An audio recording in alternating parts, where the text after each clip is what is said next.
today I'm going to show you how to use the Aveda Tulasara Radiant Dry Brush. So if you're not familiar with dry brushing, you don't want to use any product on the brush, and you don't want to have any product on the skin either. So with this, since this is much smaller than what I'm used to using, and this is specifically for the face, I'm just going to start right around on my neck area.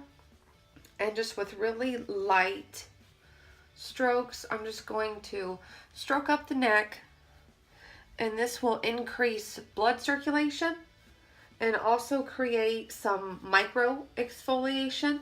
So it's really gentle, really delicate, even good for really sensitive skin or wrinkled skin, mature skin, whatever. And the way you want to use it is to just brush it up in little strokes, and then you can also incorporate some little circles in there too.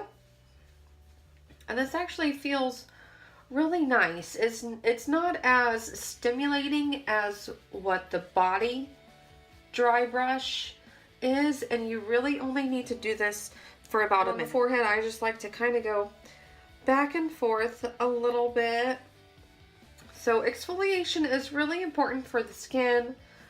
That way it removes dead skin cells, and it really just stimulates maybe a little bit of the oil production in there, and circulation, helps boost collagen production, all that good stuff that our skin needs. So I just like to go over the nose a little bit, right underneath the eye area.